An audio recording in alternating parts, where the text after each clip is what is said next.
Hello, it's me. Ešte raz počujem. 3, 4,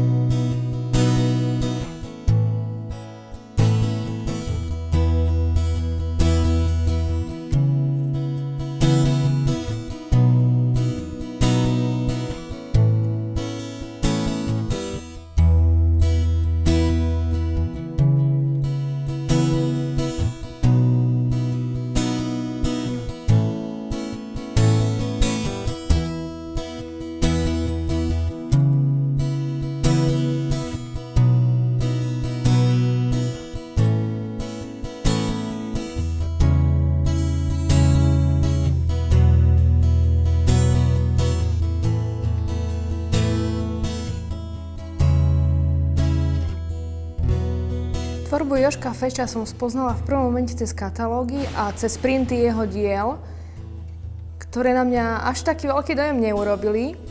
Tam som hodnotila v podstate primárne to nejaké formálne kritérium, ako je technicky zvládnutá maľba a rôzne iné veci. No a tak som mala možnosť Jožka spoznať. A musím povedať, že naživo sa to nedá porovnať s tými printami a s tými ostatnými vecami, katalógmi, pretože naživo majú v sebe tie obrazy nejakú špecifickú energiu, ktorú by správne umelecké dielo mať malo určite.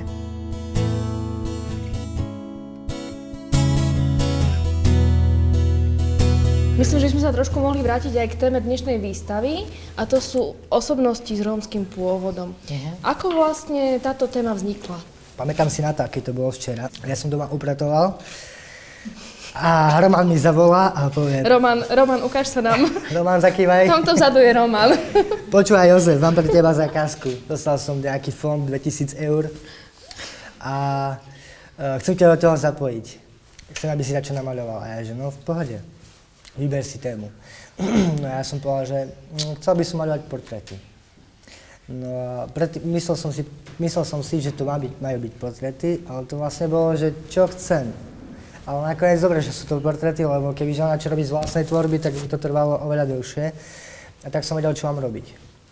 No tak sme si povyberali konkrétnych ľudí, pozerali sme, že kto by sa do toho mohol hodiť, aké osobnosti. No a... Ešte spomeň tú stránku, keď ťa môžem poprosiť. Viete kde si to našiel? Tá stránka, no tak... Je na internete webová stránka, kde je v podstate register všetkých osobností z celého sveta, ktoré majú rómsky pôvod. A tam čerpala Jožko svoju inšpiráciu. Tam si vytipoval tie osobnosti, ktoré sa mu najviac hodili a páčili. No a tie fotografie si potom stiahol a s tými pracoval ďalej na týchto veľkých formátoch. Roman mi poslal nejakých ľudí, no a že si mám nájsť ďalších. No my sme s kamošom v jeho izbe, že naťukáme radšej do Google.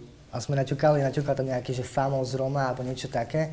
A pozerám tam a volám Romanovi a on mi hovorí, toto istú stránku mám aj ja, a že máme rovnaký internet.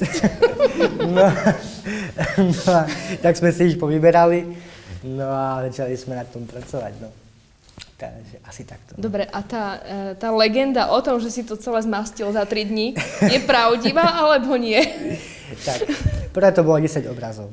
9. obraz mám vynamaľovaný v knižnici a nakamerovaný. No a ja som si hovoril, no tak čím skôr to musím namaľovať. A tak som si predstavoval, keď som si namaľoval ten obraz, som si predstavoval nejakú čiastku z peňazí, čo zarobil. A tak som to zbúchal za 3 dní. Tak vám poviem, tie obrazy boli také, by som povedal, pre mňa dosť výnimočné a dosť som sa do toho snažil celým srdcom vložiť.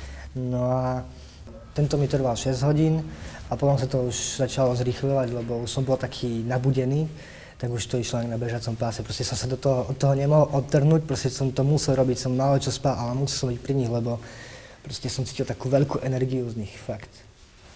No, dúfam, že to cítite aj vy. Toto sú konkrétne všetko akrylín na sadrokartóne, čo je dosť neštandardná technika, hej? Na sadrokartón väčšina ľudí nezvykne malovať, ale toto nám ešte povedz, prečo maluješ na sadrokartón? Tak preto, lebo sadrokartón... My sme s kamošom vlastne, nás to tak napadlo, že skúsime na sadrokartón. No a maľovalo sa to veľmi super, lebo by som povedal skoro ako na plátno. A nie je to až tak drahé, lebo zoberte si, že plátno A2 stojí cca 12 eur a 2 metre na 1,20 m stojí 5 eur, necelých. Takže je tam nejaký ten rozdiel. No ale zvykol som si na to fakt, akože, keby to nebolo také ťažké, tak by som to maľoval fakt akože doživotne s týmto, ale ľudia mi hovoria, aj Julie, že maľovať na priglejku, Solid priglejku, alebo nejaké drevo, hej? Že je to oveľa lepšie, lebo sú tiež rôzne formáty, ale je to ľahké. Ale ja proste som si zvykol, proste, kebyže mám zakázku, tak určite sa musím tu venovať skôr tej maľbe na solid, aby som si zvykol, aby som zistil, ako s tým pracovať. Ale sadrokartón je sadrokartón. Takže lepšie ako plátno? Tak ani nie, ale hej. By som to tak prirovnal tak rovnako k tomu, akože 50 na 50. Ja by som čakala, že ten sadrokartón práve že bude piť tú farbu a tú vodu. Kdežto plátno až tak nepije. Vlastne sadrokartón má dve strany, ako viete určite. Jedna strana, tá pije vodu z tej druhej strany. Tá je taká, že vlastne sa celý sadrokartón rozmočil a zlomil by sa. A táto tu je vlastne taká odolnejšia. To je ten zelený, ktorý sa dáva do kúpeľní? Dobre.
Keď si prišla na tú strednú školu, tam spolužiaci ťa ako vnímali?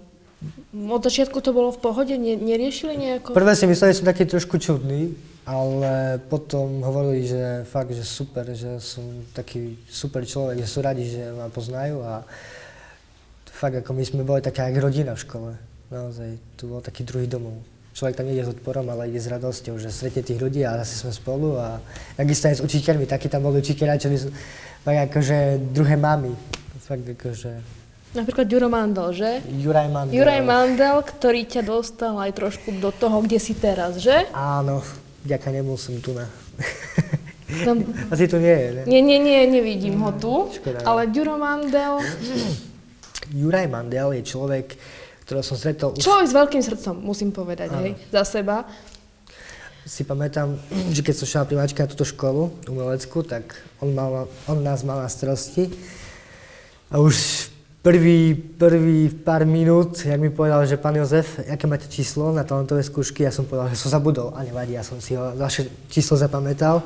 Si pamätám raz, ako v škole mi povedal, vlastne hovoril v škole, že chcel odísť z tej školy, ale keď videl mňa, že človek s akou radosťou tej školy ide a sa tam teší, že až mu dopláču bolo. No a vďaka nemu mi prišiel a povedal, že Jozef, počúvaj, je tu taký a taký človek, robia dokument, nechcel by si ísť, si trošku výnimočnejší, máš dredy a tedy som mal trošku inú výzaž. Či nechceš do toho? A ja si hovorím, išiel by som, ale doma prerábame, máme obrovský brajgel, kedy si ju prísť? No a tak sa to všetko dalo dokopy, že nakoniec prišiel Roman a ľudia a odtedy tak fungujem. Nemal som veľa rómskych žiakov. Prišiel jedného dňa Jozef a on prišiel nie v obvyklom čase. Prišiel mimo, už bolo neskoro a zvažovalo sa, či bude prijatý, pretože talentové skúšky prebehli. A ja som bol vtedy šéfom umeleckej rady, takže som to mal na starosti. A neprišiel sám, prišiel s mámkou. prvé, čo ma na ňom upútalo, bolo to, že on bol taký zjavne Róm. Proste na ňom to bolo vidieť, hej. A teraz to bolo fajn, mne sa to páči, ja to mám rád, takú rôznorodosť. A ďalšia vec bola, čo sa mi na ňom zapáčila najviac, to bolo to, že nepoviem, že je to slovo slušnosť, ale poviem, že to je slovo pokora.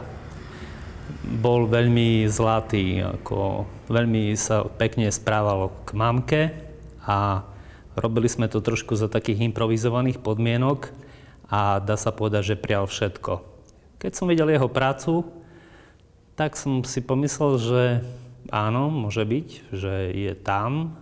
Nebol nejaký génius, ale veľmi sa mi páčilo, že ja to mám rád, že viem, že s týmto človekom alebo s týmto žiakom nebudú problémy. Čiže ono je také fascinujúce, že fakt ako naučiť sa kresliť nie je o tom, že primárne ako treba mať talent, ale primárne nie je to o tom talente, ale je to o tej drine. Jednoducho robiť tvrdo, makať na sebe, pracovať neustále. Väčšina výtvarníkov, ktorých ja poznám, oni majú 10-15 hodín denne. A preto sú takí dobrí, akí sú. A myslím, že to je prípad aj Jožka, lebo jednoducho na sebe maká. A ešte dnes tuto tesne pred výstavou okolo 1 hodiny mi donieslo polomokré plátno. takže je to o tom proste mať v sebe tú vášeň, tú nejakú autentickosť a živočíšnosť určite. A to Jožko všetko má v sebe. Díky moc.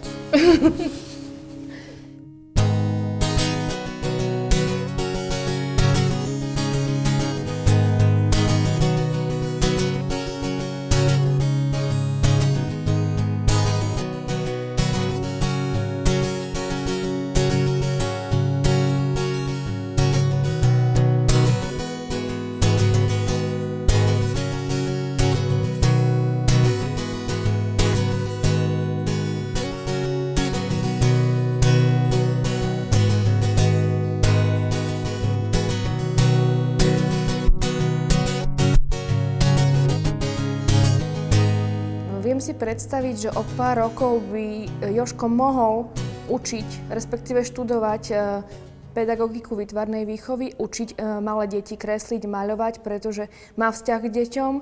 Na Vysokú školu výtvarných umení to nevidím. Zatiaľ na to nemá. Ale na ten pedagogický smer, na ten sa hodí podstatne viac. Možno aj to, ako spomínal, že by chcel tetovať. To by tiež mohla byť nejaká šanca, kde by sa mohol uchytiť Jožko.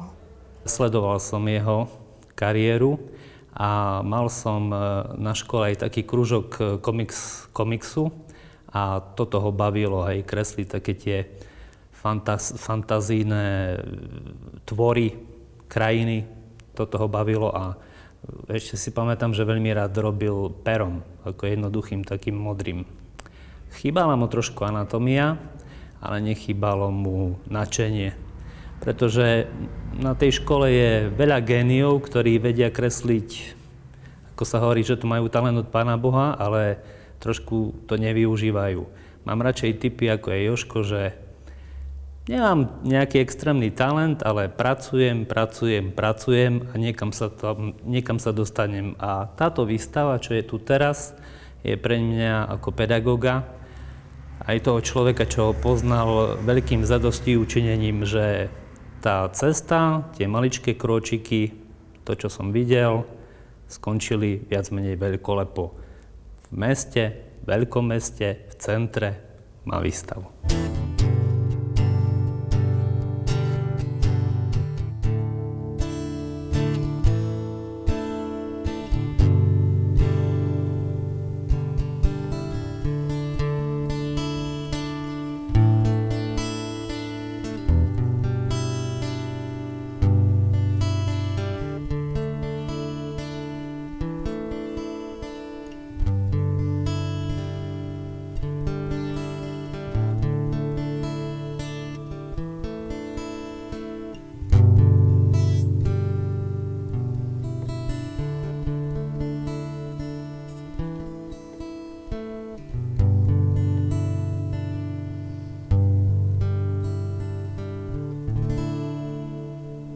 Mňa by zaujímalo, či si myslíš, že ak by si nebol Rómom, či by si maľoval rovnako, ako to robíš teraz?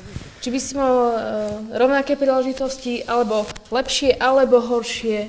Ako toto vnímaš? Na tomto som sa vôbec nezamýšľal. No, tak máš dneska niekoľko podnetov nad tým, aby si sa zamyslel. Ja neviem, podľa mňa by to určite ovplyvnilo. Či maľbu, či život, do všetkoho by to určite zasahovalo. Ale fakt, naozaj, nerozmýšľal som nad tým, netuším, aké by to bolo byť, nebyť Róm. Ale ja som proste vžitý, že tým, čím som proste a som rád, že som taký, aký som. Takže, neviem, fakt. Som rád, že som Róm, naozaj.